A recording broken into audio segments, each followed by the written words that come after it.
ഓം ശാന്തി. എല്ലാവരും മനസ്സിലാക്കി വെച്ചൊരു കാര്യം, ഈ ലോകത്ത് ഒരുപാട് വീഡിയോസ് മറ്റവരും കണ്ടുകൊണ്ടിരിക്കുന്ന കാര്യം, എത്രയോ വീഡിയോസ് ഞാൻ ഈ ഒരു ടോപ്പിക്കിൽ ചെയ്തിട്ടുള്ള കാര്യമാണ്. ഉപബോധ മനസ്സിനോട് സംസാരിക്കേണ്ടത് എങ്ങനെയെന്ന്. മെഡിറ്റേഷൻ എന്നതായിട്ടുള്ള ഒരു പ്രാക്ടീസിനെ കുറിച്ച് ഒരുപാട് പേരെനിക്ക് വോയിസ് ആയിട്ട് മെസ്സേജ് ചെയ്യുന്നുണ്ട്. സിസ്റ്റർ, പുലർച്ചെ 4 മണിക്ക് എഴുന്നേറ്റിരുന്ന് നിങ്ങൾ പറയുന്ന പോലെ ഞാൻ മെഡിറ്റേറ്റ് ചെയ്യാൻ ശ്രമിക്കുന്നുണ്ട്. അരമണിക്കൂർ ഞാൻ എൻ്റെ ജീവിതത്തിൽ മെഡിറ്റേഷൻ ചെയ്യാൻ ശ്രമിക്കുന്നുണ്ട്. ഞാൻ ഇരുന്ന് കണ്ണടയ്ക്കുന്നുണ്ട്, ഞാൻ എൻ്റെ ഈശ്വരനെ ഓർക്കുന്നുണ്ട്, ധ്യാനിക്കുന്നുണ്ട്. അങ്ങനെയൊക്കെ പലരും പല രീതിയിൽ എൻ്റെ അടുത്ത് പറയുന്നുണ്ട്. നിങ്ങൾക്കെല്ലാവർക്കും വേണ്ടി അതിനൊരു ഡയറക്ഷൻ ആയിക്കൊടുത്തരാൻ ഞാൻ ആഗ്രഹിക്കുകയാണ്. ഒന്നാമത്തെ കാര്യം, ഈ മെഡിറ്റേഷൻ എന്നതായിരിക്കുന്ന വാക്ക് ലാറ്റിൻ വേർഡായിരിക്കുന്ന മെഡിറി എന്ന വാക്കിൽ നിന്ന് തുടങ്ങിയതാണ്. മെഡിറി എന്ന് വെച്ചാൽ ടു ഹീൽ, നമ്മളെ സുഖപ്പെടുത്താനുള്ള സാധനമാണ്. മനസ്സിനെ സുഖപ്പെടുത്താനുള്ളതായിരിക്കുന്ന ഏറ്റവും നല്ല ചികിത്സാ രീതിയാണ് ധ്യാനം അഥവാ മെഡിറ്റേഷൻ എന്ന് പറയുന്നത്. പക്ഷെ ഒരു കാര്യം പറഞ്ഞു തരട്ടെ, ഈ മെഡിറ്റേഷൻ ഒരു കാര്യം ചെയ്യുമ്പോൾ പലരുടെയും ധാരണ ഏകാന്തമായിട്ടൊരു മുറിയിൽ കണ്ണുകളടച്ച് തൻ്റെ ശ്രദ്ധയെ ശ്വാസഗതിയിലേക്ക് മാത്രം കൊണ്ടുവന്ന് കുറച്ച് സമയം ഇരിക്കാൻ സാധിച്ചാൽ ഇത് മെഡിറ്റേഷൻ എന്ന് വിചാരിക്കുന്ന ഒരുപാട് പേരുണ്ട്.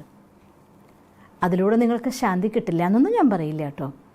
കുറച്ച് സമയം, അതൊരു ഫുൾ സ്റ്റോപ്പാണ്. നിങ്ങളൊന്ന് ചിന്തിച്ച് നോക്കിയാൽ, ബാഹ്യമായിരിക്കുന്ന എല്ലാ കാര്യങ്ങളിൽ നിന്നും നമ്മുടെ ശ്രദ്ധയെ ആന്തരികമായിട്ട് ഉൾവലിച്ചുകൊണ്ട് ഈ ശ്വസനഗതിയിൽ മാത്രം നമ്മൾ ശ്രദ്ധിച്ചുകൊണ്ടിരിക്കുമ്പോൾ തീർച്ചയായിട്ടും നിങ്ങളുടെ മനസ്സ് ഒരു കാര്യത്തിൽ ശ്രദ്ധിക്കാനില്ലാതിരിക്കുന്നവരെ സംബന്ധിച്ചിടത്തോളം വെറുതെ കണ്ണടച്ചിരിക്കുക എന്നൊരവസ്ഥയെ ധ്യാനം എന്ന് പറയില്ല കേട്ടോ, അതിനെ മെഡിറ്റേഷൻ എന്ന് പറയില്ല കേട്ടോ, തെറ്റിദ്ധരിക്കരുത്. അഥവാ നമ്മുടെ ശ്വാസഗതിയിൽ ശ്രദ്ധിച്ചിരിക്കുകയാണെങ്കിൽ പോലും നമ്മുടെ മനസ്സും ബുദ്ധിയും സ്വാഭാവികമായിക്കൊണ്ട് ആ ശ്വാസത്തിൻ്റെ ആഗമന നിഗമനത്തിൽ പൂർണ്ണമായിട്ട് ഏകാഗ്രമാകുമ്പോൾ കുറഞ്ഞ സമയത്തേക്ക് മറ്റെല്ലാ ചിന്തകളും നിങ്ങളിൽ നിന്ന് മാറി നിൽക്കും. മനസ്സ് ഓടാതിരിക്കുന്ന സമയത്ത് റെസ്റ്റ് എടുക്കുന്ന ഒരാൾക്കുണ്ടാകുന്ന റിലാക്സേഷൻ പോലെ നിങ്ങളും ഓട്ടം നിർത്തി കുറച്ച് നേരം മനസ്സിനെയും ബുദ്ധിയെയും ശ്വാസഗതിയിൽ ഏകാഗ്രമാക്കുന്നതോടുകൂടി തീർച്ചയായിട്ടും മനസ്സിന് ശാന്തിയും സുഖമൊക്കെ അനുഭവപ്പെടും. കാരണം അവിടെ നടക്കുന്നത് മനസ്സിൻ്റെ റിലാക്സേഷനാണ്. അതിനോടാൻ അവസരമില്ല.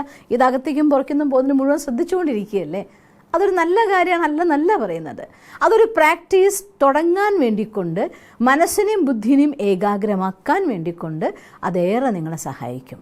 പക്ഷെ അതേപോലെ കുറച്ച് സമയം അധികം നിങ്ങൾക്കിരിക്കാൻ സാധ്യമല്ല. കുറച്ച് കഴിയുമ്പോഴത്തേക്കും മനസ്സ് അടുത്ത എന്തെങ്കിലും കാര്യത്തിലേക്ക് പോകേണ്ടി വരും. ഒരുപാട് സാധന ചെയ്യുന്ന സാധകരായിരിക്കുന്ന ഗുരുക്കന്മാർ അതിൽ തന്നെ മണിക്കൂറുകളോളം ശ്രദ്ധിക്കുന്നവരുണ്ട്. അവരുടെ കാര്യം ഞാൻ മാറ്റി നിർത്തുകയാണ്.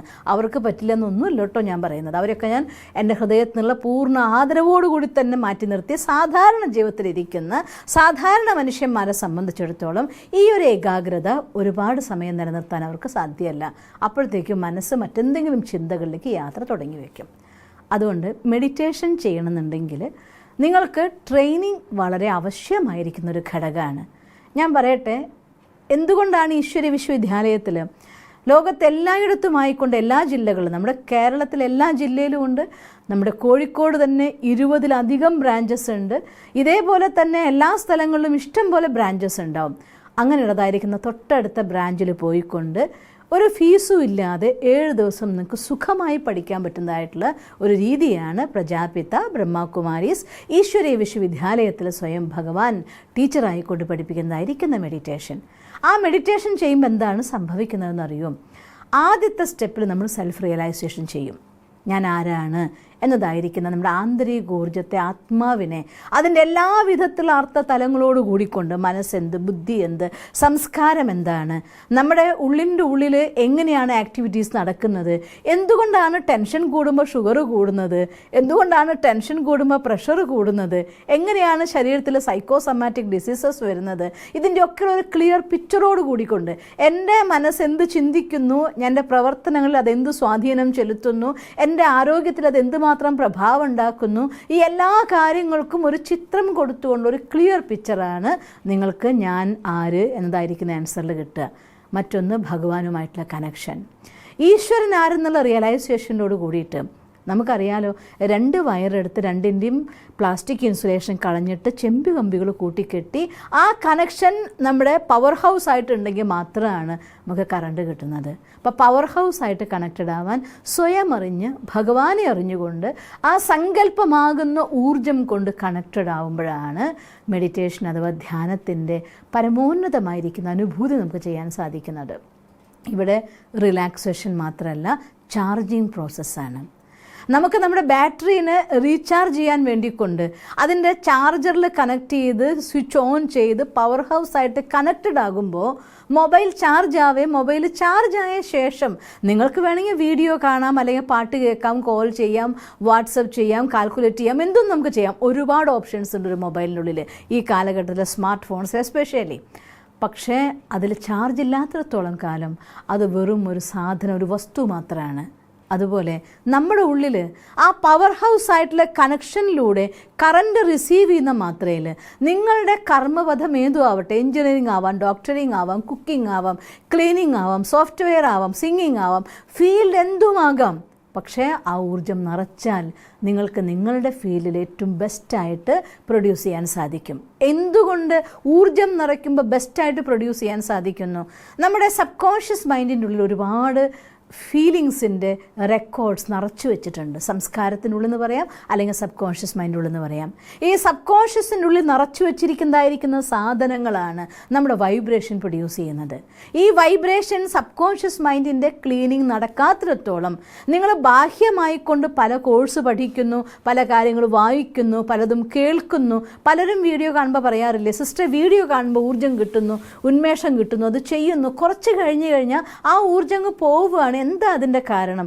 എന്തുകൊണ്ടാണെന്നറിയോ? നിങ്ങൾ പുറമെ നന്നായിട്ട് പാക്കിംഗ് ഒക്കെ ചെയ്തു, അകത്തുള്ള ഒരു ശുദ്ധീകരണം നടത്തിയിട്ടില്ല. അപ്പോൾ പുറത്തെ പാക്ക് അത് വെയിലടിച്ചാൽ ഉണങ്ങുമ്പോൾ പൊളിഞ്ഞു പോകും പോലെ കുറച്ച് നേരം കഴിഞ്ഞ് മറ്റ് സങ്കല്പങ്ങളുടെ വെയിലടിക്കുമ്പോൾ നിങ്ങൾ ഇതുകൊണ്ട് കിട്ടിയ ഊർജ്ജം നിങ്ങൾക്ക് ഒലിച്ചു പോവുകയാണ്. കാരണം ഇവിടെ നമ്മുടെ ഉപബോധ മനസ്സിൻ്റെ ഉള്ളിൽ എവിടെയാണോ മാറ്റം കൊണ്ടുവരേണ്ടത് അവിടെ ഒരു മാറ്റം നടക്കാത്തത് കൊണ്ടാണ്. അതേസമയം പരമാത്മ കണക്ഷനിലൂടെ ആ ഊർജ്ജം ആത്മാവിൻ്റെ ഉള്ളിൽ നിറയുമ്പോൾ തന്നെത്താൻ ഈശ്വരൻ എന്ന് പറയുമ്പോൾ എല്ലാ ഗുണങ്ങളുടെ സാഗരല്ലേ. നമ്മുടെ ഇൻറ്റേർണൽ പേഴ്സണാലിറ്റിയുടെ 7 മുഖ്യ മൂല്യങ്ങളായ ജ്ഞാനം, സ്നേഹം, ശാന്തി, ശക്തി, പവിത്രത, സുഖം, ആനന്ദം എന്ന് പറയും. നിങ്ങളെന്നെ ചിന്തിച്ചറിയാം, നമ്മൾ ശാന്തമായിരിക്കുന്ന സമയത്ത് ഒരാൾ ദേഷ്യപ്പെടാൻ പറഞ്ഞാൽ നമുക്ക് ചിരിയാ വരിക. ദേഷ്യപ്പെടാനോ ചോദിക്കും നമ്മൾ. കാരണം ദേഷ്യം നിങ്ങളുടെ സ്വാഭാവികമായ പ്രകൃതമല്ല. നിങ്ങളുടെ സ്വാഭാവികമായ പ്രകൃതം ശാന്തിയാണ്. ശാന്തിയുടെ അഭാവമാണ് നമുക്ക് ദേഷ്യം. കത്തി നിൽക്കുന്ന ഒരു സമയത്ത് ശാന്താവാൻ പറഞ്ഞാൽ അതെങ്ങനെയാണ് ഇപ്പോൾ പറ്റുക എന്ന് ചോദിക്കും. കാരണം അവിടെ ശാന്തിയുടെ അഭാവം വന്നു കഴിഞ്ഞിരിക്കുന്നു. അപ്പം അതുകൊണ്ട് ശാന്തിയുടെ അഭാവമാണ് ക്രോധം, സ്നേഹത്തിൻ്റെ അഭാവമാണ് മോഹം, അറിവിൻ്റെ അഭാവമാണ് അഹങ്കാരം. ഗുണം എന്ന് പറയുമ്പോൾ തന്നെത്താൻ അവിടെ നിന്ന് അവഗുണമില്ലാതാകും. വെളിച്ചം വരുമ്പോൾ ഇരുട്ടില്ലാതാകുന്നത് പോലെ ഗുണം നിറച്ചാൽ തന്നെത്താൻ അവഗുണമില്ലാതാകും. അതുകൊണ്ട് മെഡിറ്റേഷൻ എന്നത് രാജയോഗ മെഡിറ്റേഷൻ എന്ന വിദ്യ, ഞാൻ ചെയ്യുന്ന മെഡിറ്റേഷൻ എനിക്ക് പറഞ്ഞു തരാമല്ലോ നിങ്ങൾക്ക്. രാജയോഗ മെഡിറ്റേഷൻ എന്നതായിരിക്കുന്ന മഹാവിദ്യയിലൂടെ പരമാത്മാവിലൂടെ ഊർജം നിങ്ങൾ നിറയ്ക്കുമ്പോൾ first stage relaxation, second stage energising, charging yourself. നമ്മൾ ചാർജ് ചെയ്ത് കഴിയുമ്പോൾ ആ ഊർജ്ജം നിറഞ്ഞു കഴിയുമ്പോൾ തന്നെത്താൻ നമ്മൾ പോലും അറിയാതെ നമ്മുടെ ഉപബോധ മനസ്സിൻ്റെ ക്ലീനിങ് നടക്കുന്നുകൊണ്ടേയിരിക്കുകയാണ്. നമ്മൾ കുറച്ച് വെള്ളം എടുത്തിട്ട്, ഞാൻ ഒരു വീഡിയോ നിങ്ങൾക്ക് ചെയ്ത് തന്നിട്ടുണ്ടായിരുന്നില്ലേ, ഓർക്കുന്നുണ്ടായിരിക്കുമല്ലോ, നീളം നിറച്ചൊരു ഗ്ലാസ്സിനുള്ളിലേക്ക് വെള്ളം ഒഴിച്ചുകൊണ്ടേയിരുന്നു. ഏറ്റവും ലാസ്റ്റ് നോക്കിയാൽ അത് തെളിഞ്ഞ വെള്ളം കാണാം. അതുപോലെ ആത്മാവിൽ സ്നേഹവും ശാന്തിയും ശക്തിയൊക്കെ നമ്മുടെ മനസ്സിൻ്റെ തലങ്ങളിലൂടെ അത് ഒഴുകി മറ്റുള്ളിലിരിക്കുന്നതായിരിക്കുന്ന സങ്കടം, നിരാശ, വെറുപ്പ്, പിന്നെ വിദ്വേഷം, എന്തെല്ലാം ഇറിറ്റേഷൻ ഫീലിങ്സ് ഉണ്ടോ അതെല്ലാം വാഷായി നിങ്ങൾ ക്ലീൻ ആയിക്കൊണ്ടിരിക്കും. ഉപബോധ മനസ്സിൻ്റെ ഹീലിംഗ് മെഡിറ്റേഷനിലൂടെ ഓട്ടോമാറ്റിക്കായിട്ട് നടക്കും. ഇനി അതിനോട് സംസാരിക്കുക. എന്തുകൊണ്ടാണെന്നറിയോ? മെഡിറ്റേഷൻ്റെ എൻഡിങ് മൊമെൻറ്റ്സിൽ നമ്മുടെ ബ്രെയിൻ വേവ്സ് നോക്കുകയാണെങ്കിൽ അത് ആൽഫ വേവ്സ് ആയിരിക്കും. ആ സമയത്ത് നിങ്ങൾ ഏത് തോട്ട് ക്രിയേറ്റ് ചെയ്യുന്നു അത് ഡയറക്റ്റ് സബ് കോൺഷ്യസ് മൈൻഡിൽ ആസ് എ പിക്ചറായിട്ട് പോകും. അപ്പോൾ നമ്മൾ ക്രിയേറ്റ് ചെയ്ത് റെഡിയാക്കി വെച്ച ഒരു പിക്ചറാണ് ആ സമയത്ത് ക്രിയേറ്റ് ചെയ്യുന്നതെങ്കിലോ ഡബിൾ പവറിലൂടെ അത് നമ്മുടെ ഉള്ളിൽ പോവുകയും ആ ടൈപ്പ് എനർജി, അതിന് വേണ്ട ചെയ്യാനുള്ള ഊർജ്ജം, അതിന് വേണ്ട ചെയ്യാനുള്ള സിറ്റുവേഷൻ നമ്മളിൽ നിന്ന് പുറത്തേക്ക് പ്രവഹിക്കുകയും ആ പ്രകമ്പനങ്ങൾ നമുക്ക് വേണ്ട സാഹചര്യങ്ങളെ അതിനനുബന്ധമായിട്ട് കൊണ്ടുവരികയും ചെയ്യും. അതുകൊണ്ട് ലോകം ഡേ ബൈ ഡേ അതിൻ്റെ വേറൊരവസ്ഥയിൽ പോയിക്കൊണ്ടിരിക്കുക, നമുക്ക് എല്ലാവർക്കും അറിയാമല്ലോ. അപ്പം അതുകൊണ്ട് അതിനെക്കുറിച്ചൊന്നും ഞാനൊന്നും മിണ്ടാൻ ആളല്ല. അതൊക്കെ ഈശ്വരൻ്റെ മാജിക്സ് എന്താണെങ്കിൽ നടക്കട്ടെ. പക്ഷെ നമ്മളെ പവർഫുള്ളാക്കാൻ മെഡിറ്റേഷൻ, അവനവൻ്റെ ഹീലിംഗ്, നമ്മുടെ സബ് കോൺഷ്യസ് മൈൻഡ് യൂസ്, ഇതെല്ലാം അനിവാര്യമായൊരു ഘടകമാണ്. അതുകൊണ്ട് മെഡിറ്റേഷൻ പഠിക്കണം, ഉപബോധ മനസ്സിനോട് സംസാരിക്കണം, ലൈഫിനെ പവർഫുൾ ആൻഡ് സക്സസ്ഫുള്ളാക്കി മാറ്റണം, ശക്തമാക്കണം, വിജയിയാക്കി മാറ്റണം.